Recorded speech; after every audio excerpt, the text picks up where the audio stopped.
গোবিন্দপুর গ্রামের এই সরকারি রাজস্বের নিরাপত্তা নিয়ে আমি বড্ড চিন্তায় আছি। চিন্তার কিছু নেই, কারণ এই সিন্ধুকের তালা ভাঙা অসম্ভব।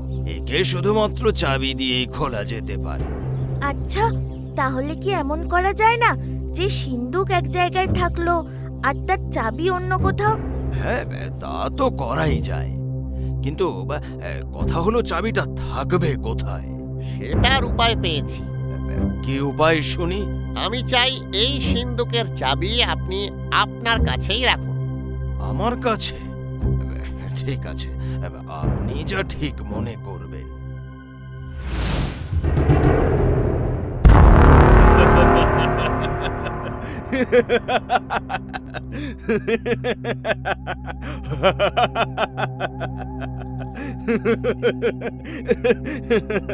সে কি হুজুর, হঠাৎ আপনি পুতুল নিয়ে খেলা শুরু করলেন? ছোটবেলার কথা মনে পড়ে গেল নাকি? হ্যাঁ, চুপ কর শয়তান বাঁদর। তুই জানিস এটা কোনো সাধারণ পুতুল নয়। এই পুতুল এনে দেবে আমাকে গোবিন্দপুর গ্রামের সরকারি রাজস্ব। কি? এই এই এই এই পুতুল এনে দেবে সরকারি রাজস্ব? জাদু করতে করতে মনে হয় আপনার মাথাতেও কেউ জাদু করে দিয়েছে। একেবারে পুরোটাই খারাপ হয়ে গেছে আপনার মাথায়। কি বললি তুই?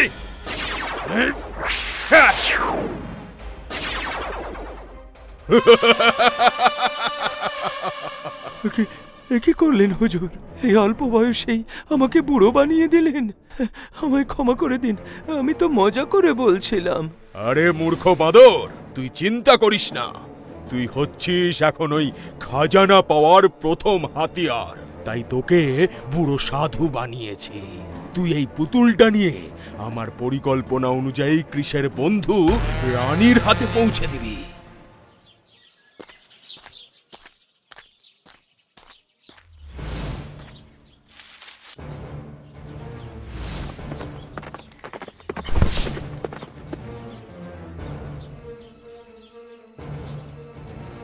সাধু বাবা, আপনি ঠিক আছেন তো? আপনার কোথাও লাগেনি তো? হ্যাঁ মা, আমি ঠিক আছি। তবে তুমি না থাকলে আজ হয়তো অনেক বড় বিপদ হয়ে যেত। তোমাকে অনেক ধন্যবাদ। আহারে, আমার জন্য তোমার কুলফিটা নষ্ট হয়ে গেল। কোনো ব্যাপার না, ওটা তো সামান্য একটা কুলফি।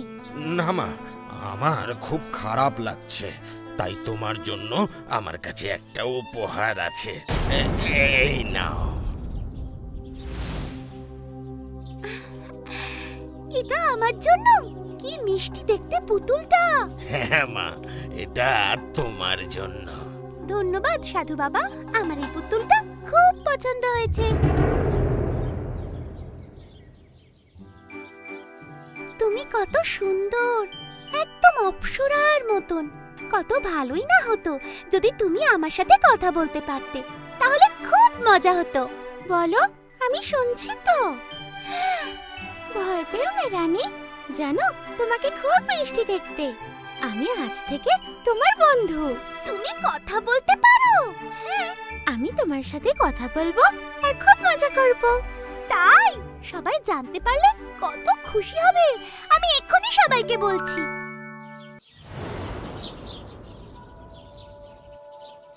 জানো, আমি সত্যি বলছি, এই পুতুলটা কথা বলতে পারে।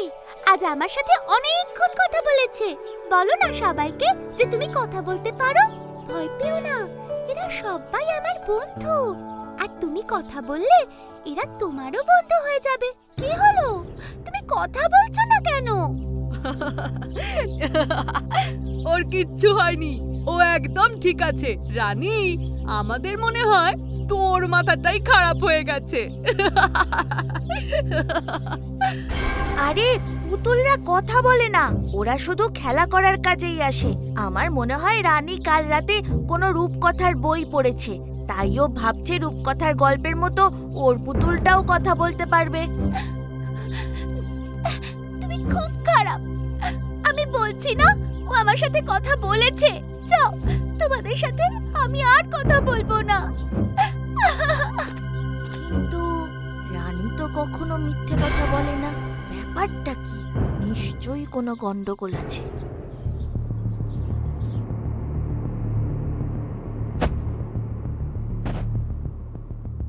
রানী, কেঁদো না।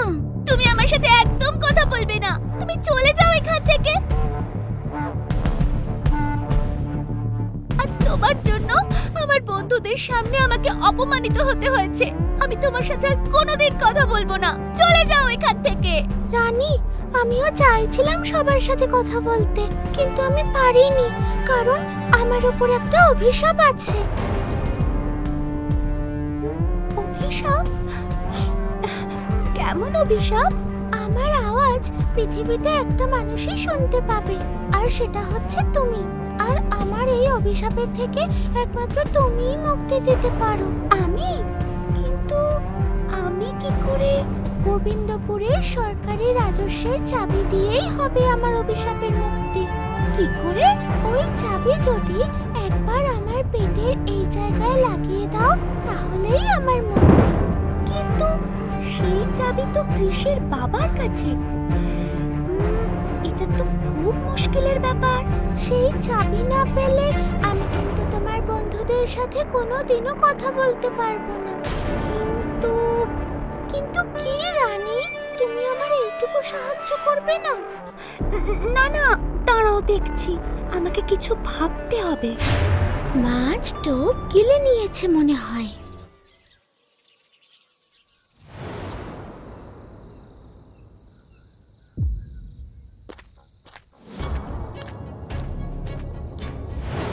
এত রাতে রানী পুতুলটাকে নিয়ে কোথায় যাচ্ছে? সবাইকে জানাতে হবে।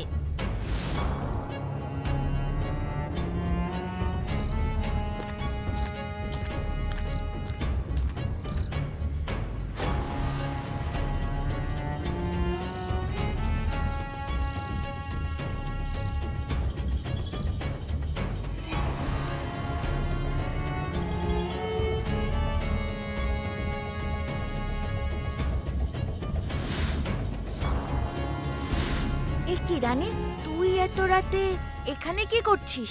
আর এই চাবি দিয়ে তুই কি করবি শুনি?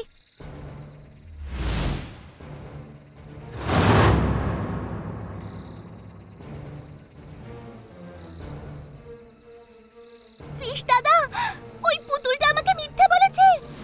না রানী, ভুল আমাদের হয়েছে। তুই সেদিন সত্যি বলেছিলি, কিন্তু আমরা সেটা কেউ বিশ্বাস করিনি। ওই পুতুলটাকে আটকাতেই হবে।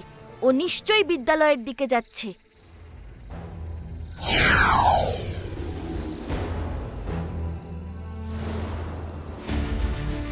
ওরে বাবারে, এটা আবার কি? এটা কোনো মায়া রাক্ষস।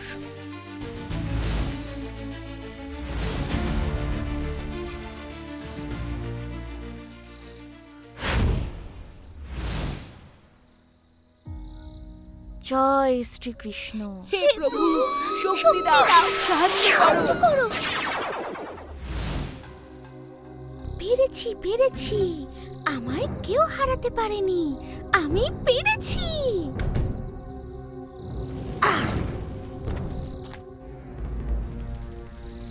দাঁড়াও বলছি।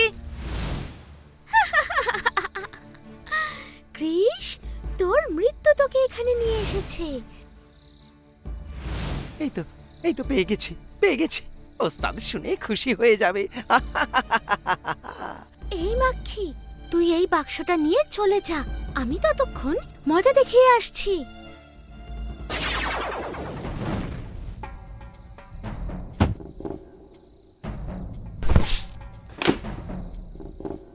কৃষ, খুব সাবধান। এই পুতুল কিন্তু খুব শয়তান। এই পুতুলকে হারাতে গেলে আমাকে ওর কাছে যেতে হবে।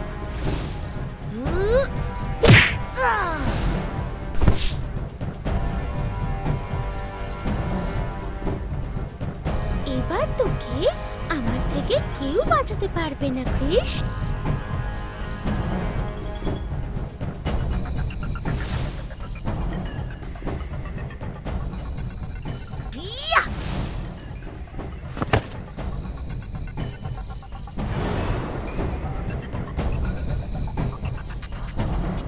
এটা কি হলো?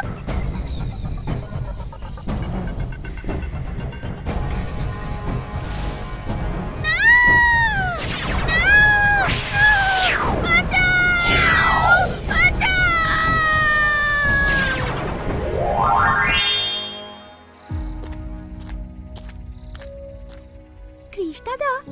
আজ গোবিন্দপুরের সরকারি রাজস্ব বাঁচিয়ে আমার আর প্রত্যেকটা গ্রামবাসীর খুব উপকার করেছো। অনেক ধন্যবাদ। কিন্তু রানী, আর কখনো কোনো অপরিচিত লোকের থেকে কোনো উপহার নেবে না মা, মনে থাকবে তো? একেবারেই না, কখনো না।